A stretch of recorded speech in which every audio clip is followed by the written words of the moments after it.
누가복음 19장 28절부터 40절까지 한 절씩 교독하겠습니다. 예수께서 이 말씀을 하시고 예루살렘을 향하여 앞서서 가시더라. 감람원이라 불리는 산 쪽에 있는 벳바게와 베다니에 가까이 가셨을 때에 제자들 중 둘을 보내시며 이르시되 너희는 맞은편 마을로 가라. 그리로 들어가면 아직 아무도 타보지 않은 나귀 새끼가 매어 있는 것을 보리니 풀어 끌고 오라. 만일 누가 너희에게 어찌하여 푸느냐 묻거든 말하기를 주가 쓰시겠다 하라 하시매 보내심을 받은 자들이 가서 그 말씀하신 대로 만난지라.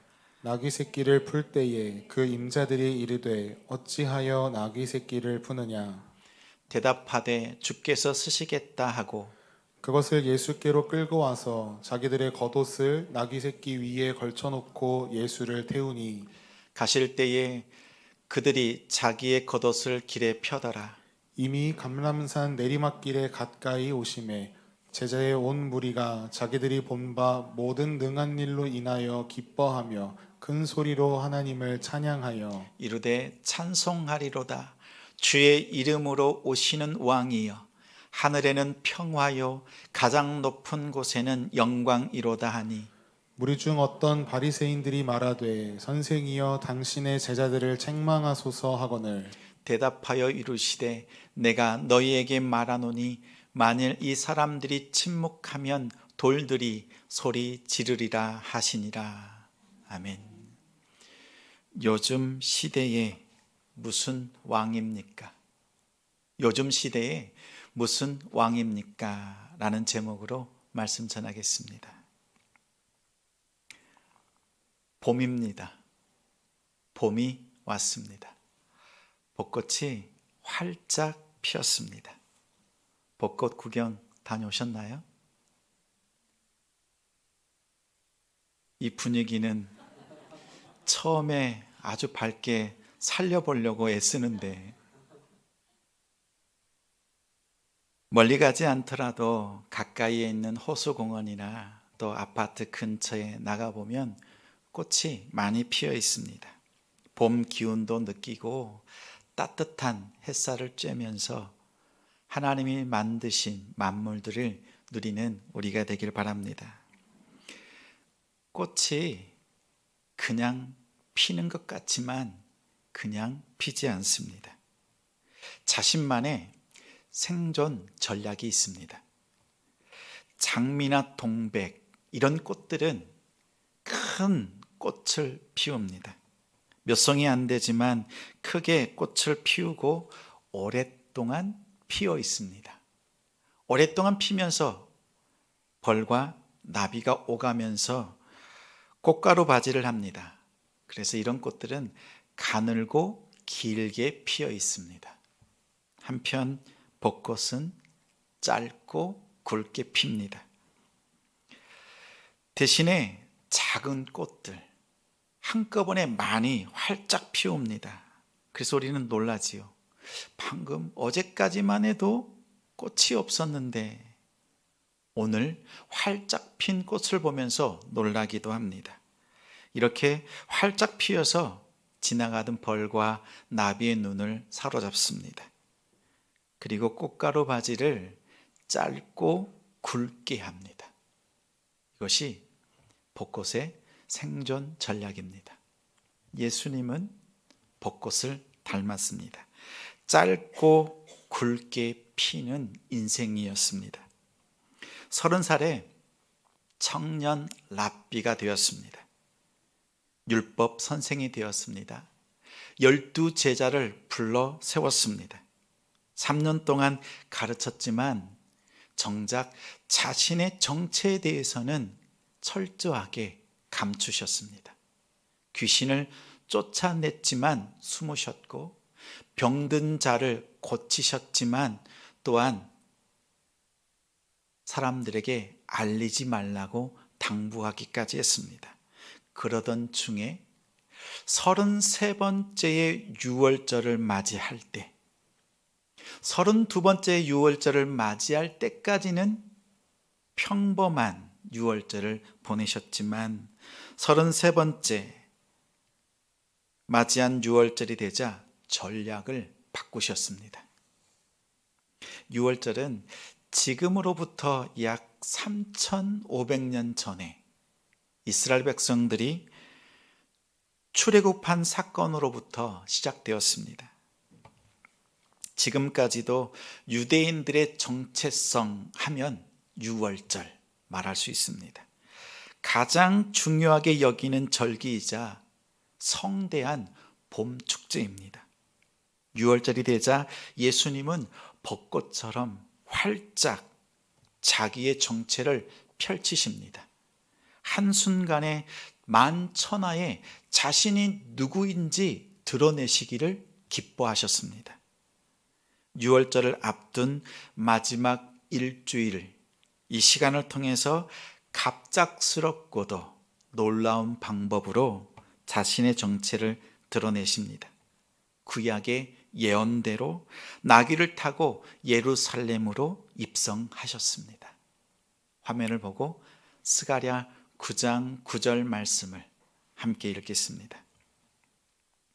시온에 따라 크게 기뻐할지어다. 예루살렘에 따라 즐거이 부를지어다. 보라, 내 왕이 내게 임하시나니 그는 공의로우시며 구원을 베푸시며 겸손하여서 나귀를 타시나니 나귀의 작은 것 곧 나귀 새끼니라. 한번 상상해 보세요. 33살 된 건장한 남자 청년이 세발 자전거를 탑니다. 어떠세요? 페달을 돌리기는커녕 앉아 있기도 불편하고 어색합니다. 심지어 세발 자전거가 불쌍하게 보입니다. 이처럼 예수님은 여리고 작은 나귀 새끼를 타고 예루살렘으로 올라갑니다. 나귀 새끼에 숨이 헐떡헐떡거립니다. 비탈길을 힘겹게 올라가는 장면이 오늘 말씀입니다. 예수님은 왜 나귀 새끼를 타셨을까요? 왕이 없던 시대, 사사시대 때에는 사사와 그리고 그의 자녀들이 나귀를 탔습니다. 권력을 상징합니다. 왕정시대 때에는 다윗 왕 그리고 그의 아들 압살롬, 솔로몬도 나귀를 탔습니다. 전쟁 때에는 힘 있는 말을 타고 평화시대 때에는 나귀를 탔습니다. 이처럼 나귀를 탄다는 것은 왕권을 의미하고 평화를 상징합니다. 예수님은 예루살렘 성 입구에서 나귀를 타지 않았습니다. 오늘 말씀에 보니 3km 떨어진 벳바게에서부터 나귀를 탔습니다. 왜냐하면 성은 예루살렘 성이 있지만 행정구역상 예루살렘 영역이요 벳바게로부터 시작이 됩니다. 벳바게부터 예루살렘입니다. 그러다 보니 예수님께서 성 입구에서 타신 것이 아니라 말씀대로 예루살렘 초입부터 그 땅부터 나귀를 타고 들어오셨습니다. 구약의 말씀을 고증을 철저하게 끝내신 예수님께서 그 약속하신 말씀대로 예루살렘 성으로 입성한 것입니다. 메시아를 기다리던 사람들은 단번에 알아볼 수 있었습니다. 예언대로 나귀를 타고 예루살렘 성으로 들어오는 사람들. 그런데 사람들의 반응이 제각각입니다. 예수를 보는 시선이 다릅니다.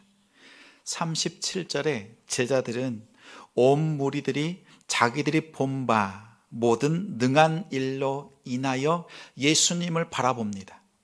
이 말의 뜻은 예수님이 병든 자를 고치고 귀신을 쫓아내고 죽은 자를 살려내는 능력을 보고 당장이라도 로마를 제압하고 독립할 수 있을 것이라고 기대했습니다. 그런 왕, 예수님을 능력자로 바라본 거죠. 그래서 예수님을 환영했습니다.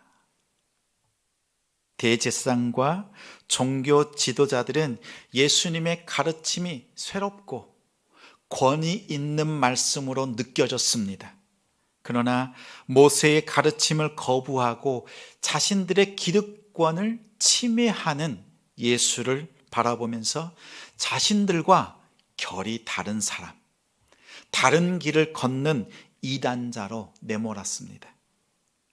또한 하나님께 저주받은 자라는 것을 각인시키기 위해서 그토록 나무 십자가에 예수를 못 박으려고 애를 썼습니다.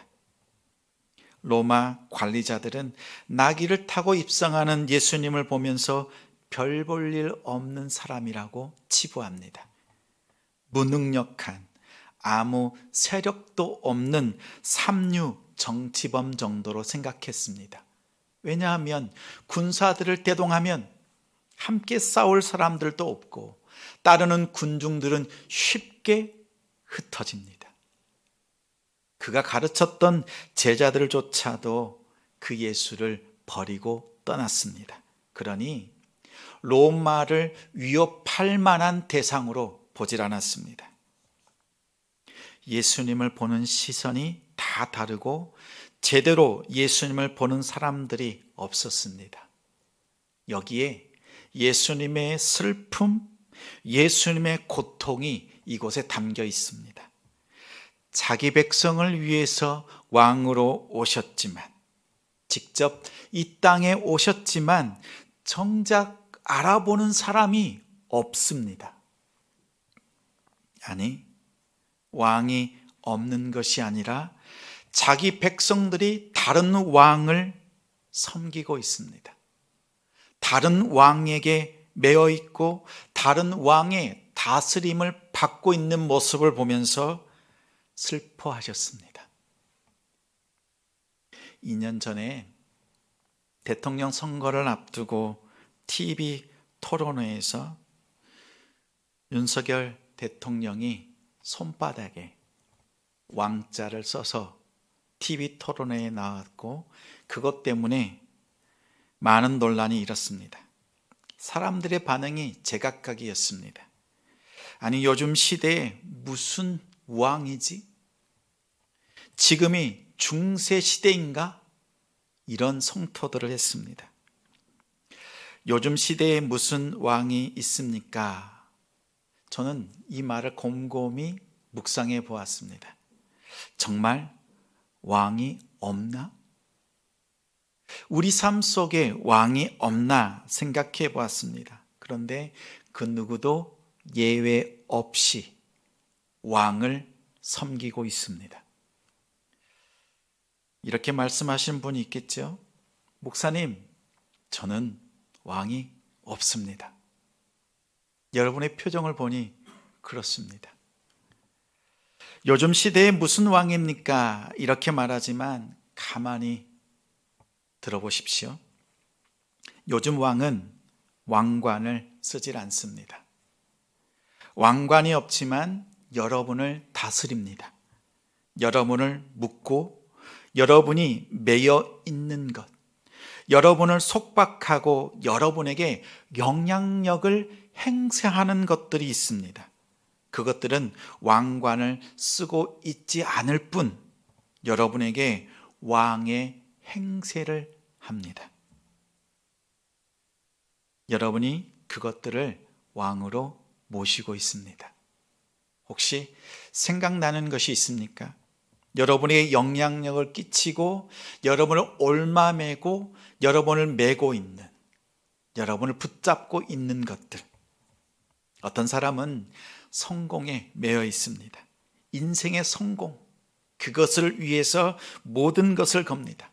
어떤 사람은 자녀에게 매이는 사람이 있습니다. 자녀를 위해서 한다고 하지만 정작 자신이 자녀의 삶을 살아보려고 하는 욕심까지 부립니다. 욕심에 매인 거죠. 물질적 풍요에 매여 있기도 합니다. 돈이 많으면 행복할 것이다, 이런 생각이 들지요. 아닌 것처럼 표정을 지어도 압니다. 돈이 많으면 마음이 여유롭습니다. 이미 우리에게 영향력을 주고 있다는 뜻입니다. 사람들의 인정과 칭찬에 목마릅니다. 그것을 쫓아 자신의 인생을 겁니다. 자신의 꿈을 이루기 위해서 시간을 씁니다. 물질을 씁니다. 힘 있는 사람, 유력한 사람이 되기 위해서 많은 사람들을 만나고 자기 편으로 만들려고 애를 씁니다. 교회에서도 이런 모습이 많습니다. 성도는 복 받으려고 애를 쓰고, 목사는 교회 부흥을 위해서 애를 씁니다. 차칫 이것들이 왕이 되기도 합니다. 여러분의 왕은 누구입니까? 마음을 한번 답해 보십시오. 여러분이 이러한 것들로부터 영향받지 않고 있다, 이런 분 계시면 마음으로 손을 들어 보십시오. 그 누구도 이런 것들로부터 영향받지 않는 사람이 단 한 사람도 없습니다. 성공, 또 자녀가 잘 되는 것, 건강, 물질, 꿈을 이루는 것, 이런 것들은 왕관을 쓰고 있지 않지만 여러분의 왕이 되어 있습니다. 여러분의 삶을 옮아매고 여러분을 다스리고 있는 것, 이러한 것들이 여러분의 왕 아닙니까? 그것들이 다스리는 그 가운데 거하고 있는 것, 만약 우리가 그것으로부터 영향력을 받고 있다면 분명 그것은 여러분의 왕이 맞습니다. 그런 것들의 다스림을 당하고 있다면 우리는 그것들이 나의 왕이 되었음을 부인할 수가 없습니다. 또한 부인하지 못하는 특징이 하나 있습니다. 이런 것들은요, 다 이루어져도 자유가 없습니다. 성공했습니다. 자유가 뒤따라야 하는데 또 다른 성공을 갈구합니다. 자녀가 잘 되었습니다. 그러면 더 잘 되길 또 갈구합니다. 그러면서 또 속박당하고 또 그 가운데 매여 있습니다. 건강하지요. 그런데 또 건강을 위해서 건강을 염려하는 병에 들기도 합니다. 부자가 되고 넉넉해집니다. 꿈을 하나 이루면 또 다른 꿈을 이루기 위해서 또 애를 씁니다. 분명 그것을 이루었으면 자유해야 하는데 또 다른 속박 가운데 빠집니다.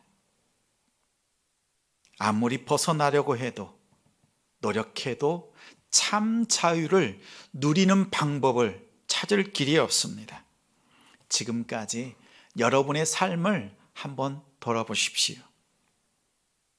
자유를 누렸습니까?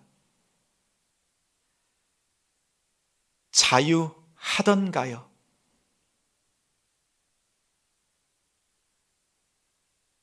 자유를 정말 누렸습니까? 이 질문 앞에 우리 성도님들은 어떻게 대답하시겠습니까? 30절, 31절 말씀을 함께 읽겠습니다. 이르시되 너희는 맞은편 마을로 가라.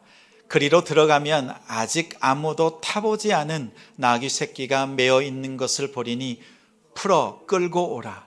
만일 누가 너희에게 어찌하여 푸느냐 묻거든 말하기를 주가 쓰시겠다 하라 하시매.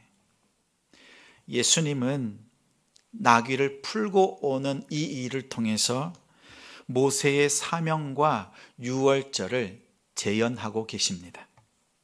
이스라엘 백성들이 애굽에 매인 지 430년입니다. 430년 동안 종살이를 했습니다.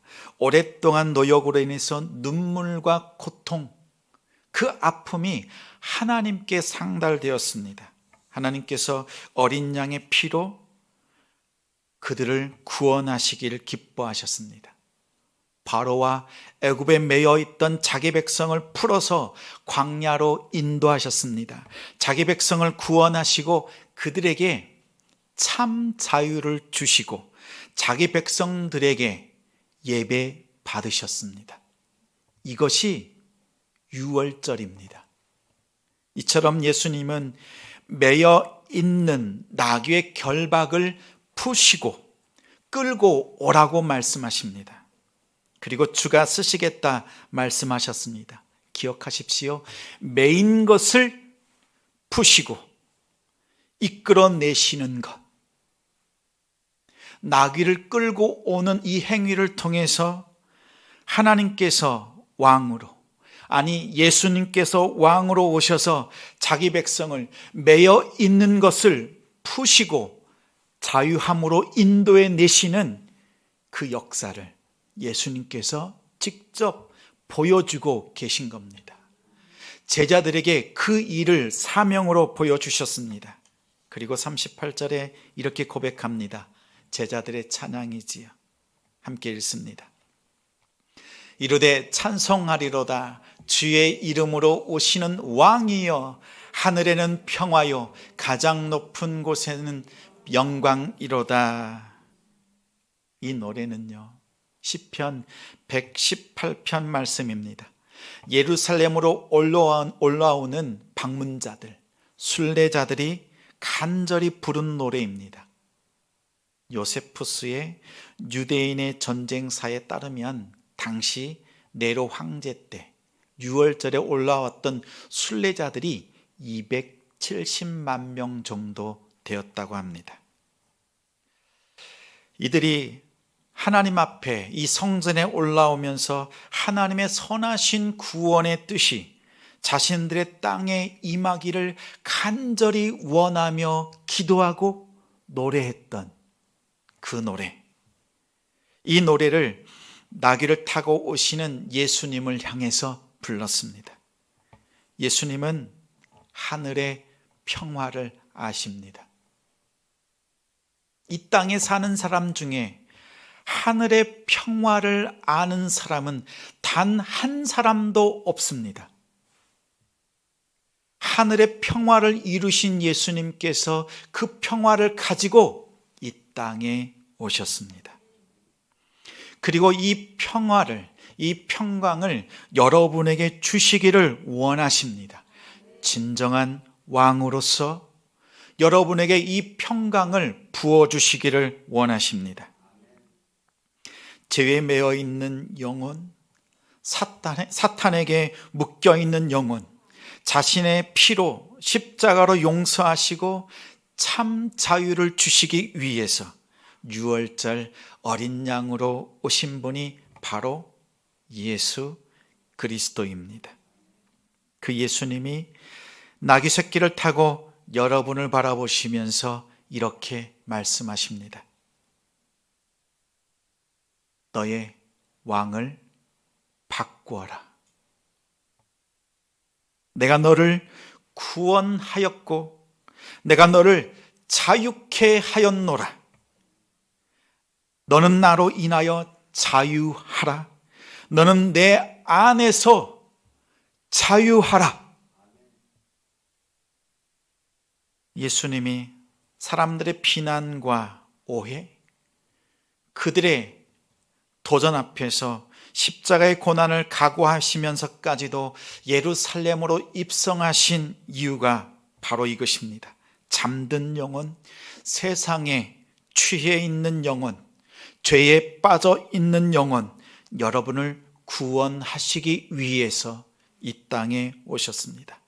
자신을 배척하고 심지어 자신을 죽이려고 앞장선 자들 앞에서 오히려 앞장서서 십자가를 짊어지셨습니다. 예수님은 여러분의 진정한 왕으로 오셨습니다. 그 예수 그리스도를 여러분의 왕으로 모시기 바랍니다.